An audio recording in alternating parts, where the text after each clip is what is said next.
दुमका में झुमका है रवलो, काशी में कनबाली। हम पुछनी की के चुरवल से तोहरा होठ के लाली हो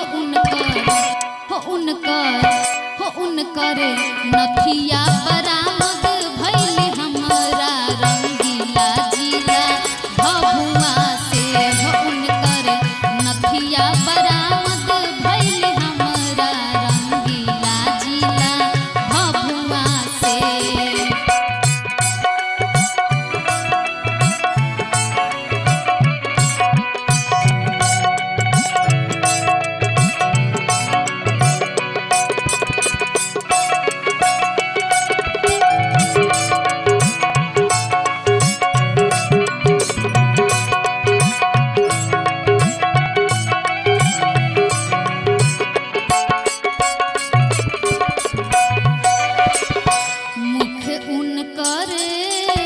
पूर्णिमा के चंदा जैसे मनुष्य के गले पड़े फंदा।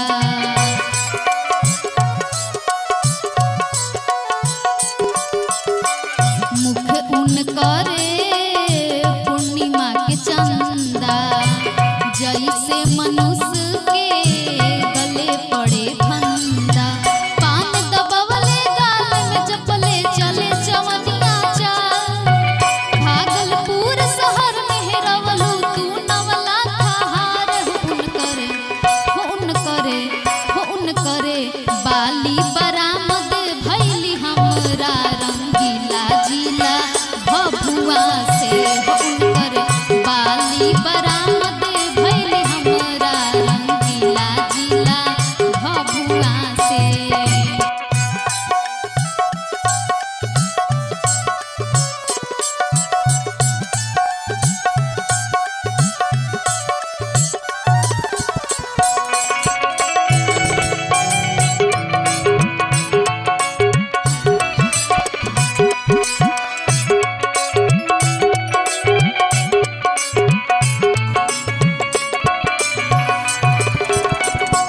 काया के गलिया गमकवलू, नवहन के रोआ डहकवलू।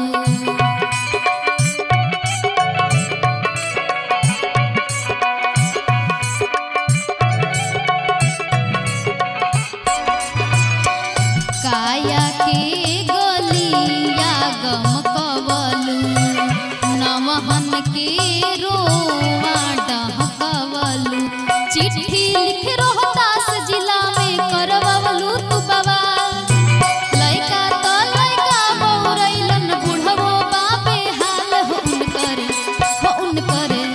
हो उनकरे नथिया बरामद भइली हमरा रंगीला जिला भभुआ से। हो उनकरे ओढ़नी बरामद भइली हमरा रंगीला जिला भभुआ से। दुमका में झुमका है रवलू, काशी में कनबाली। हम पुछनी की के चुरवल से तोहरा होठ के लाली। हो उनकरे नथिया बरामद भइली हमरा रंगीला जिला भभुआ से। हो उनकरे नथिया बरामद भइली हमरा रंगीला जिला भभुआ से। हो उनकरे बाली बरामद भइली हमरा रंगीला जिला भभुआ से। हो उनकरे ओढ़नी